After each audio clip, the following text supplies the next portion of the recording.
Subscribe कीजिए हमारे channel पढ़ो मजे से को, बेल आइकन दबाइए latest study tips videos and maths tricks videos सबसे पहले देखने के लिए। स्वागत है दोस्तों आपका हमारे YouTube चैनल पढ़ो मजे से पर। इसमें हमने कक्षा 7 का अध्याय नंबर 6 और 1 को पहले पढ़ा चुके हैं। इनके वीडियो आपको हमारे चैनल के डिस्क्रिप्शन बॉक्स के लिंक में मिल जाएंगे और आगे भी आपको ये वीडियो लगातार मिलते रहे, इसके लिए आप हमारे चैनल को शेयर और सब्सक्राइब जरूर कीजिए। हमने अध्याय 1 में पादपों में पोषण को पढ़ा है, ठीक है, और आज हम पढ़ेंगे प्राणियों में पोषण कि पादपों में पोषण किस तरह से होता है, प्रकाश संश्लेषण की क्रिया के द्वारा होता है, और प्राणियों में पोषण किस प्रकार होता है, इसका अध्याय हम इस चैप्टर में करेंगे। पादप जो होते हैं उनके भोजन बनाने की विधि को कहते हैं हम प्रकाश संश्लेषण। इसी प्रकार प्राणी जो होते हैं वो अपना भोजन हमें मालूम है स्वयं नहीं बनाते हैं, वे प्रत्यक्ष या अप्रत्यक्ष रूप से अपने भोजन के लिए पादपों पर निर्भर करते हैं। इस पूरे संसार में सिर्फ पादप ही ऐसे हैं जो कि अपना भोजन स्वयं बनाते हैं और इसी के लिए उन्हें स्वपोषी अर्थात ऑटोट्रॉप्स कहा जाता है। और जो प्राणी होते हैं वे अपना भोजन स्वयं नहीं बना सकते हैं, इसलिए उन्हें क्या कहा जाता है, हेट्रोट्रॉप्स या विषमपोषी कहा जाता है। तो हम जानते हैं बच्चों कि मानव सहित सभी जीवों को वृद्धि करने के लिए, शरीर को स्वस्थ और गतिशील बनाए रखने के लिए खाद्य पदार्थों की आवश्यकता पड़ती है। और ये खाद्य पदार्थ हम कहाँ से प्राप्त करते हैं, भोजन के द्वारा प्राप्त करते हैं। भोजन के द्वारा हम कार्बोहाइड्रेट भी लेते हैं, प्रोटीन भी लेते हैं और वसा भी लेते हैं। तो ये जो कार्बोहाइड्रेट है, प्रोटीन है, वसा है, ये जो होते हैं बहुत जटिल रूप में होते हैं। तो अनेक जंतु इन जटिल पदार्थों का उपयोग सीधे इसी रूप में नहीं कर सकते हैं, अतः इन्हें सरल पदार्थों में बदलना जो है आवश्यक होता है। जैसा कि आपकी बुक में समझाया गया है, देखिए जटिल खाद्य पदार्थ जो होते हैं उनका सरल खाद्य पदार्थ में परिवर्तन होना या टूटना क्या कहलाता है, पाचन कहलाता है। देखिए ये आपके एक चैन के द्वारा दिखाया गया। जटिल जो खाद्य पदार्थ होते हैं वे एक कॉम्प्लिकेटेड चैन बनाते हैं, जटिल चैन होती है इनकी, और फिर इनको छोटे छोटे पार्ट्स में डिवाइड कर दिया जाता है, तोड़ दिया जाता है, तो ये सरल पदार्थ में और फिर इनका बहुत अच्छे से हो पाता है। तो जो भोजन ग्रहण करने की विभिन्न प्राणियों में अलग अलग तरह की विधियां हैं। आइए कौन प्राणी किस तरीके से भोजन ग्रहण करता है। आप देखते हैं कि मधुमक्खी होते हैं, हमिंग बर्ड है, और भी बहुत सारे पक्षी जो होते हैं वो अपना भोजन किससे लेते हैं, पादपों के फूलों में जो मकरंद होता है उसको चूस के अपना भोजन ग्रहण करते हैं। तो हमिंग बर्ड के बारे में एक और भी बहुत अच्छी जानकारी है कि हमिंग जो होता है, जितने भी पृथ्वी पर बर्ड है उनमें सबसे छोटा बर्ड कौन सा है, हमिंग बर्ड है। ये तो बच्चों हम देखते हैं कि जो प्राणी होते हैं उनमें भोजन ग्रहण करने की अलग अलग विधियां होती है। कुछ प्रकार के पक्षी, मधुमक्खियां, वो जो होते हैं अपना भोजन पादपों के जो पुष्प होते हैं उनसे मकरंद को चूसकर करते हैं, और मानव एवं कुछ अन्य जंतुओं में शिशु जो होते हैं वो माँ का दूध पीते हैं। और अजगर जैसे सर्प वंश के जो प्राणी होते हैं वे अपने शिकार को समूचा ही अपने अंदर निगल जाते हैं। और कुछ जलीय जो प्राणी होते हैं वे अपने आसपास पानी में तैरते हुए खाद्य कणों को जो है छान कर उनका भोजन करते हैं। और बच्चों आप जो स्टार फिश जो होती है वह किस प्रकार से अपना भोजन ग्रहण करती है, इसकी विधि सुनकर आश्चर्यचकित हो जाएंगे। क्यों? देखिए स्टार फिश जो होती है ये जलीय प्राणी जो होते हैं उन्हीं को खाती है, उन्हीं के द्वारा अपना पोषण लेती है। तो जो जलीय प्राणी जो होते हैं उनका जो कवच होता है वह कैल्शियम कार्बोनेट का बना होता है। तो स्टारफिश क्या करती है, कैल्शियम कार्बोनेट के कवच को खोलने के बाद अपने मुख से अपना आमाशय ही बाहर निकाल देती है और जंतु के कोमल भागों को खा जाती है, और आमाशय वापस अपने शरीर में चला जाता है तथा आहार से धीरे पचता रहता है। तो देखो है नहीं आश्चर्य करने वाली बात, स्टारफिश जो होती है वो अपने आमाशय को बाहर निकाल के भोजन ग्रहण करती है, और अन्य क्या होते हैं वो अंदर ही जाते हैं। और स्टारफिश क्या करती है, अपने आमाशय को बाहर निकालकर भोजन को ग्रहण करती है। तो अब हम मानव में भोजन किस प्रकार होता है इसके बारे में पढ़ेंगे। देखिए, मुंह में जो पाचन जो होता है उसके लिए सबसे पहले हम आहार ग्रहण करते हैं, और आहार जो होता है सबसे पहले आप किस में लेंगे, अपने मुख में लेंगे, माउथ में लेंगे, और माउथ के बाद में आपका आहार कहाँ जाएगा, मुख गुहिका में। मुख गुहिका को इंग्लिश में क्या बोलते हैं, बकल केविटी बोलते हैं। ठीक है,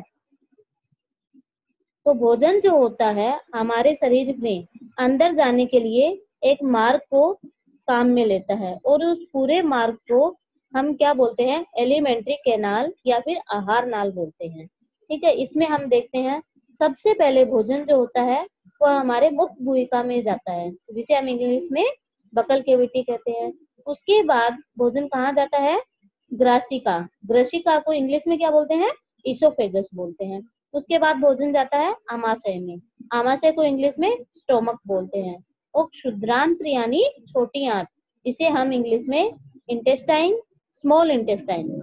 और उसके बाद भोजन जो होता है बृहदांत्र यानी बिग इंटेस्टाइन जो होती है उसमें जाता है। और उसके बाद एनस के द्वारा जो होता है, जो भोजन पचता नहीं है या जो वेस्ट मटेरियल होता है उसको त्याग दिया जाता है। ये सभी भाग जो मिलकर एक एलिमेंट्री कैनाल का निर्माण करते हैं। ठीक है, तो जैसे जैसे भोजन जो है विभिन्न भागों से गुजरता है, उसके विभिन्न घटकों का पाचन भी क्रमिक रूप से होता जाता है। आमाशय जो होता है उसकी आंतरिक भित्ति और स्मॉल इंटेस्टाइन एलिमेंट्री कैनाल से संबंध विभिन्न ग्रंथियां, जैसे कि लाल ग्रंथि होती है, यकृत को हम बोलते हैं लीवर, अग्नाशय यानी पेनक्रियाज, ये जो होते हैं कुछ पाचक रस जो होते हैं, डाइजेस्टिव जूस जो होते हैं उनको स्रावित करते हैं। और पाचक रस क्या करते हैं, इनका क्या होता है, क्या काम होता है इन पाचक रसों का, ये जटिल पदार्थों को सरल पदार्थों में बदल देते हैं। और आहार नाल और संबंध ग्रंथियां जो होती है मिलकर हमारे पाचन तंत्र का निर्माण करती है। ये देखिए आपकी बुक में एक ह्यूमन बीइंग में डाइजेस्टिव सिस्टम का डायग्राम दिखाया गया है। सबसे पहले आपको दिखाया गया है मुख कैविटी, ये बकल कैविटी है। बकल कैविटी के अंदर ही सलाइवा ग्लैंड्स होती है। उसके बाद एक लंबी सी पिंक कलर की नली दिखाई गई है, जिसे हम ग्रेसिका या फिर इसोफेगस कहते हैं। इसोफेगस के बाद भोजन जो आता है हमारा आमाशय के अंदर आता है, और आमाशय के बाद भोजन कहाँ जाता है, स्मॉल इंटेस्टाइन में। स्मॉल इंटेस्टाइन के बाद बिग इंटेस्टाइन में, और फिर वहां से भोजन का जो पोषण के लिए जो पदार्थ बनते हैं उनको अवशोषित कर लिया जाता है, और जो वेस्ट मटेरियल होता है उसको एनएस के द्वारा बाहर निकाल दिया जाता है। ये आपका डायग्राम बुक में दिया गया है। अब सबसे पहले हम पाचन का जो पार्ट, सबसे पहले भोजन जो होता है हमारे मुख में जाता है, मुख के द्वारा हम भोजन को अंतर्ग्रहित करते हैं। तो मुख में हमारे भोजन को चबाने के लिए क्या होते हैं, दांत होते हैं, टीथ होते हैं। और ये जो टीथ होते हैं ये अलग अलग तरह के होते हैं। आपको मालूम है क्या, कुछ दांतों का आप भोजन को चीरने फाड़ने के लिए काम में लेते हैं, कुछ दांतों को आप भोजन को चबाने के लिए काम में लेते हैं, और कुछ जो दांत होते हैं वे आपके भोजन को पीसने के लिए काम में आते हैं। और ये जो दांत होते हैं ये आपके मसूड़ों के अंदर स्थित होते हैं। ठीक है, तो जो दांत आपके भोजन को टुकड़ों में काटते हैं, उसे काटने का कार्य करते हैं, उनको कर्तन करने के लिए जो काम में आते हैं। और कुछ दांत जो होते हैं भोजन को चीरने और फाड़ने के लिए काम में आते हैं। ठीक है, तो ये देखिए आपकी बुक में ये दांतों का एक डायग्राम के द्वारा दांतों को दिखाया गया है। तो सबसे पहले जो आगे के 4 टीथ होते हैं इनको कृतंक कहते हैं। कृतंक तो इंग्लिश में बोलते हैं इंसाइजर। तो इंसाइजर जो होते हैं ये आपके भोजन को छोटे छोटे टुकड़ों में तोड़ने के लिए काम में आते हैं। उसके बाद 2 टीथ जो आपके होते हैं इनको रदनक बोलते हैं, जो कि इंसाइजर के बिल्कुल पास में ही स्थित होते हैं। ये इनको इंग्लिश में क्या बोलते हैं, कैनाइन्स बोलते हैं। कैनाइन्स जो होते हैं ये भोजन को चीरने और फाड़ने के काम में आते हैं। और कैनाइन्स के जस्ट पास में दो क्या होते हैं, प्री मोलर टीथ होते हैं। प्री मोलर टीथ जो होते हैं ये भोजन को पीसते हैं, और इन प्री मोलर टीथ के पास ही 3 मोलर टीथ होते हैं, जिनको हिंदी में आपसे लिखा हुआ है चवर्णक। ये भोजन को बिल्कुल अच्छे से पेस्ट बना देते हैं भोजन का। ठीक है, तो ये हमारे दांतों का काम बताया गया है। और उसके बाद आपकी जो मुख होता है उसमें सलाइवरी ग्लैंड्स होती हैं, जिनको लार ग्रंथि कहते हैं। लार ग्रंथि का भी जो होता है भोजन पर क्या प्रभाव पड़ता है, आपको मालूम है क्या? हम देखते हैं लार जो होती है ये भी हमारे भोजन को पचाने में सहायक होती है। किस तरह से, अभी देखते हैं। एक देखिए, आपके जो दांत होते हैं ये 2 तरह के दांत होते हैं। एक जो होते हैं आपके जन्म के 6 माह के पश्चात आते हैं, उनको दूध के दांत कहते हैं। ठीक है, और ये दूध के दांत 8 साल की उम्र तक जो होते हैं आपके गिर जाते हैं। उसके बाद जो दांत आते हैं उन्हें हम स्थायी टीथ कहते हैं, स्थायी दांत कहते हैं, जो आपके जीवन पर्यंत रहते हैं। और जब आप वृद्धावस्था में प्रवेश करते हैं तब ये दांत आपके गिरने लगते हैं। अब हम देख रहे थे कि लार जो होती है वो हमारे भोजन के पाचन में किस प्रकार सहायक होती है। इसको हम एक प्रयोग के द्वारा बच्चों समझने की कोशिश करेंगे। देखिए, ये आपके पास 2 परख नलियां हैं। ठीक है, इसमें आपको एक परख नली के अंदर क्या करना है, कुछ उबले चावल जो होते हैं वो डालने हैं। और जो सेकंड परख नली है उसके अंदर आपको क्या करना है, कुछ उबले हुए चावल आपको अपने मुंह के अंदर लेने हैं और उनको चबाना है। चबाने के बाद आपको परख नली के अंदर इन चावलों को डालना है। अब दोनों परख नलियों में आपको क्या करना है, आयोडीन का विलयन डालना है। ठीक है, तो अब आप क्या देखेंगे कि जो चावल उबले हुए थे उनमें आयोडीन का विलयन डालते ही उसका कलर कैसा हो जाता है, ब्लू कलर का हो जाता है। देखिए आपकी बुक में दिखाया हुआ है। और जो दूसरी परख नली है उसमें जो आपने चावल चबाकर डाले थे उसमें भी आपने आयोडीन डाली है, लेकिन उसके कलर में कोई भी चेंज नहीं आया। ऐसा क्यों हुआ? ऐसा इसलिए हुआ, आपको मालूम है चावल जो होते हैं उनमें क्या होता है, स्टार्च होता है। ठीक है, और स्टार्च हमें मालूम है आयोडीन के साथ स्टार्च की अभिक्रिया होती है तो वह नीला रंग देता है। तो जो उबले हुए चावल थे उनमें स्टार्च था, और जैसे ही हमने आयोडीन विलयन उसमें डाला उसका रंग जो है नीला हो गया। और जो दूसरी परख नली है उसमें हमने उबले जो चबाकर चावल डाले थे उसमें आयोडीन का विलयन डाला, लेकिन उसका कलर चेंज नहीं हुआ। क्यों नहीं हुआ?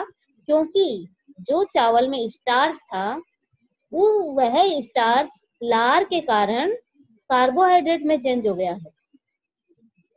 इसीलिए इन परख नली में सॉल्यूशन का जो कलर है वह चेंज नहीं हुआ, क्योंकि अब इसमें स्टार्च नहीं है, इसमें कार्बोहाइड्रेट है। और कार्बोहाइड्रेट आयोडीन के साथ किसी भी प्रकार का कोई रंग नहीं देता है। आया आपको समझ में? इसी प्रकार जीभ जो होती है यह एक मांसपेशीय अंग है जो कि पीछे की ओर मुख गुहिका के अधर तल से जुड़ी हुई होती है। ठीक है, अपने मुख गुहिका में जीभ होती है और ये आगे से तो फ्री होती है और पीछे से जुड़ी हुई होती है। तो आप क्या देखते हैं, मुख जीभ का क्या काम होता है? जीभ जो होती है ये हमें बोलने के लिए सहायक होती है ना, बोलने में सहायक। और भी इसका दूसरा काम है कि इससे हमें भोजन के टेस्ट का पता चलता है। क्यों? क्योंकि जीभ पर कुछ स्वाद कलिकाएं होती हैं। ठीक है, इन स्वाद कलिकाओं के द्वारा हमें भोजन का मालूम चलता है कि इस भोजन में आपको आपकी मम्मा ने कभी दूध दिया और उसमें चीनी डालना भूल गई, तो आप बोलते हैं अरे मम्मा आज तो आपने चीनी नहीं डाली। या फिर कभी सब्जी बनाते हैं, सब्जी में नमक भूल जाते हैं तो नमक का टेस्ट नहीं आता आपको। तो ये सब आपको किससे मालूम चलता है? आपकी जीभ से मालूम चलता है। और जीभ पर भी जो लार ग्रंथियां होती है उनके द्वारा आपको ये पता चलता है। टेस्टिंग बड्स बोलते हैं इनको इंग्लिश में। तो अब आप इसको एक खेल के द्वारा अपने फ्रेंड के साथ भी समझ सकते हैं। इसमें आपको क्या करना पड़ेगा, आप एक चीनी का विलयन ले लीजिए, एक नमक का विलयन ले लीजिए और एक नींबू का रस और एक नीम की पत्ती अथवा करेले का रस ले लीजिए। फिर आपको एक खेल खेलना है अपने दोस्त के साथ। आपको क्या करना है, आपका जो दोस्त है उसकी आंखों पर एक पट्टी बांध देनी है और उसको अपनी जीभ को निकाल कर सीधी रखने के लिए कहिए और जीभ के विभिन्न क्षेत्रों के ऊपर उपरोक्त में से किसी एक विलयन के नमूने को 1-2 बूंद रखिए। विलीन रखने के लिए दांत उधेड़ने की जो सिंक होती है ना, जो टूथपिक हम बोलते हैं, उसको आपको काम में लेना है। इस प्रक्रिया को अन्य विलीनों के साथ भी आपको दोहराना है। ठीक है, कभी आप क्या करोगे, अपने जो मित्र है उसी जी पर कभी आपने चीनी का विलयन रख दिया, कभी नमक का विलयन रख दिया टूथपिक की सहायता से। कभी आपको नींबू का रस डाल देना है और कभी नीम की पत्ती का रस डाल देना है। और फिर आपको एक सूची बनानी है और उस सूची में अपने दोस्त से पूछिएगा कि आपको कौन सा टेस्ट कब मालूम चला। तो उसको जो है मीठे का टेस्ट, जैसे ही आप नमक वो सॉरी शुगर का विलियन आप उसकी जीभ पर रखेंगे तो वो मुंह में लेते ही बोल देगा कि ये विलियन मीठा है। फिर जब आप नमक का विलियन डालेंगे तो आपको थोड़ी देर बाद उसका आंसर आएगा, और नींबू का रस डालेंगे उसका आंसर और थोड़ी देर बाद आएगा। और अगर कोई चीज कड़वी होती है तो उसका आंसर आपको और थोड़ी देर बाद मिलेगा। ऐसा क्यों है?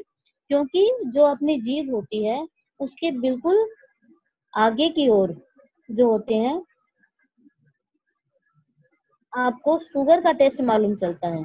वहां पर जो टेस्ट बर्ड्स होती है वो कौन सी टेस्ट बर्ड होती है? जो मीठे का टेस्ट लेती है। इसलिए आपको चीनी का जो मालूम है वह मुंह में लेते ही मालूम चल जाता है, और नमक का जो मालूम है टेस्ट वो आपको थोड़ा देर बाद में चलता है, क्योंकि जो नमक जो आपको नमकीन का स्वाद करवाती है वो जो होती है वो उसके आगे स्थित होती है, मीठे से आगे। और उसके बाद आपको खट्टा का मालूम चलता है, तो खट्टाई का भी आपको टेस्ट बर्ड जो होती है वो उसके आगे होती है। और सबके बाद में आपको मालूम चलता है कड़वे का टेस्ट, जो कि आपकी टंग में सबसे लास्ट में होती है। इसीलिए जब आप दवाई लेते हैं तो आपने देखा होगा कि मुंह में लेते ही आपको वो कड़वी नहीं लगती है। जैसे ही आप दवाई की टेबलेट को निगलते हैं तो लास्ट में जाके आपको वो कड़वी लगती है। आया होगा आपको ध्यान में, है ना? अब भोजन को आपने मुख में लिया और मुख में उसका किस प्रकार से पाचन हुआ, स्टार्च जो है स्टार्च जो कार्बोहाइड्रेट में चेंज हो गया। अब मुख के बाद आपका भोजन जो होता है किस में जाता है? ग्रसिका में, यानी इसोफेगस में जाता है। तो निगला हुआ ग्रास नली अथवा ग्रसिका में जाता है भोजन। और ग्रसिका जो होती है, ग्रसिका गले एवं वक्ष से होती हुई जाती है। देखिए जैसे आपको दिखा रखा है, ये जो लंबी सी एक नली है ये आपकी इसोफेगस या फिर ग्रसिका है। ग्रसिका की भित्ति के संकुचन से भोजन जो होता है नीचे की ओर सरकता जाता है। ये जो ग्रसिका होती है ना, इसमें निरंतर संकुचन की क्रिया होती रहती है, उसी के द्वारा हमारा भोजन जो है नीचे आमाशय में जाता है। वास्तव में संपूर्ण आहार नाल संकुचित होती रहती है और यह गति भोजन को नीचे की ओर धकेलती रहती है।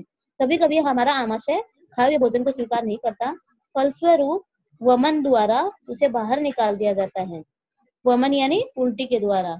तो ऐसी घटना आपको कोई याद आती होगी जब भोजन के बाद आपने वमन किया हो, या इसके विषय में आप सोचिए कि आपको कब उल्टी आई थी। अपने अभिभावकों और अपने टीचर से इसके विषय में चर्चा आप करना न भूलें। ये आपको वमन जो होती है ये क्यों आता है? देखिए जब हम भोजन ग्रहण करते हैं तो हमें मालूम है इसोफेगस के द्वारा हमारा भोजन जाता है, और इसी इसोफेगस के पास में ही एक नली और स्थित होती है जिसे श्वास नली कहते हैं।